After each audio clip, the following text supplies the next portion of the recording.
Thomas Wellbrooks was a man most acquainted with misery. Not like the average man, in which misery was a mailman who only dealt in bad news. For him, misery was the bar he visited late at night, sipping until every sensation was numb. Tonight, the bartender began pouring at 3 a.m., waking him from his less than peaceful slumber. He wordlessly walked down the hall, entering his office and turning on his desk lamp. The bulb was too dim to do any actual work, but it did the trick to set the mood of his midnight visits. What would it be this time? He tried on unpleasantries like one tries on coats before settling on his most recent favorite. When the kind-hearted owner of the local convenience store passed quietly in his sleep, it went to his arrogant son, Thomas's new boss.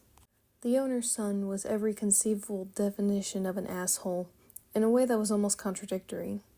It was a constant debate if the kid didn't care or if he was just that stupid. Maybe he was a bit of both. He had run off almost everyone, all of Thomas's workers. Thomas laid his head on the back of his leather chair. He sighed, then let the stress run back through his lungs on the inhale. That one would work quite well. He lit a cigarette and laid it in the ashtray. It was hardly smoked, but, much like the useless lamp, it helped set the mood. The smoke circled the air like a crew of ballet dancers dressed in gray. The dance called his attention, and to the light caught what was behind it. A framed black and white photo of the most beautiful woman on the planet. Lorraine. Best of wives and best of women. The picture had broken his pitiful trance. Smiling wide, he moved it to the center of his desk. Oh, Lorraine, sweet Lorraine. He always had to wonder what he or the rest of us on earth did to merely be blessed with her presence. The spring rainbow to his fall showers. Her optimism was almost otherworldly. Lying in bed every night, he could only pray. Take the house, take our money, all that we own, take me. But God, never take her smile. He wanted to protect her. He wished to take her from this heartless world so that it could never break her. While he heard the stories she had told of her nightmare of a father, sometimes it was hard to believe. The man who had only loved a glass of whiskey as cold as his heart had somehow made the brightest, sweetest girl to grace the histories. She had proven her unrelenting passion for life in 1951. Standing in the rubble of the tornado that had just passed, Thomas was looking at what was left of their home. His mind was working overtime to process what had happened and what would happen.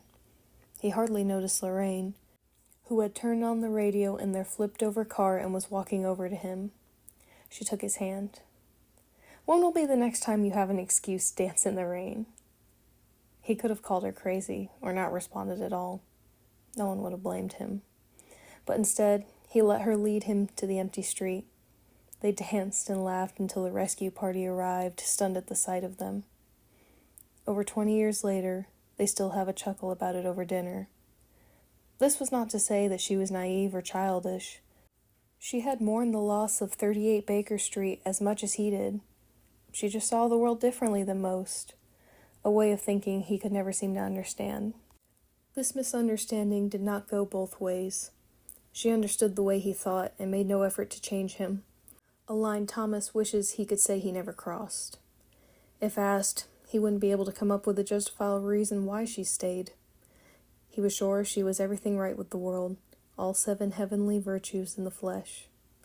He was a demon, cast down from the pearly gates like Satan and his army of turned angels.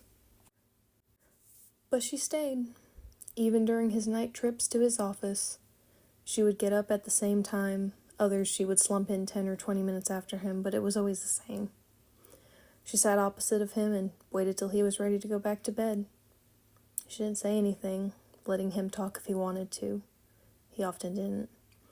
For 47 years, she sat in his silence. It had only changed recently. Roughly a year ago, she had been diagnosed with cancer. She took it like most things, with a smile and a laugh. However, her body could not be powered on goodwill alone, and it took the treatment hard. The exhaustion would follow her to bed, leaving Thomas's nights a one-person party. This predicament only lasted a few months. Lorraine had been deemed cancer-free and within weeks was back in her chair in the office. Though she did not hesitate to apologize for her absence, Thomas was quick to assure her that she was fine and that he did not take her tiredness personally. He began to wonder where she was tonight. He glanced at the clock, shocked to find that it was nearly 8 o'clock. Had he sat there all night? He threw open the curtains in disbelief, the morning light hitting him like a swift punch to the face. Thomas's mind went back to Lorraine. Why hadn't she come after him? Perhaps she was just sleeping in late. While a few months was odd, it wasn't uncommon for her to miss a night here or there. Though it was rather late in the morning. He figured it would be best to wake her. Lorraine.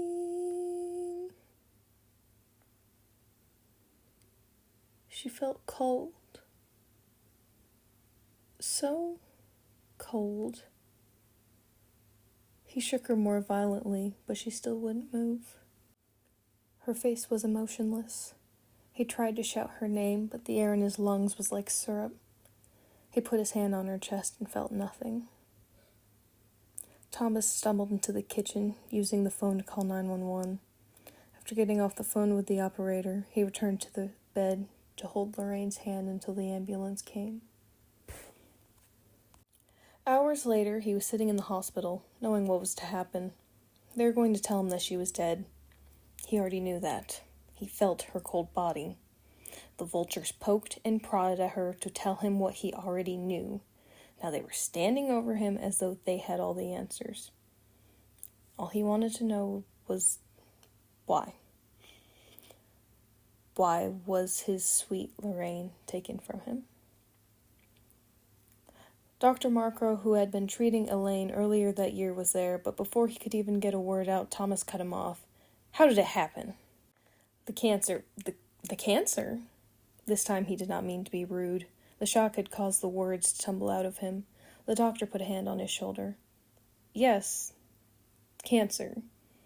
I told her without treatment it would kill her, but she refused anyway. She didn't speak to you about this at all? She didn't mention it? No. Thomas croaked, his voice dry. I see. Have you noticed any changes in her behavior? The doctor asked. Thomas twitched his head side to side. The doctor let out a sigh. Interesting. Her death was quick, but as far as we can tell, she was likely in a lot of pain not long after she stopped treatment. Thomas Welbrooks returned home that night, but he could not bring himself to even enter the bedroom again. Instead, he did as he always did. He went into his office, turned on his desk lamp, lit a cigarette, and for once felt the misery he had loved so much.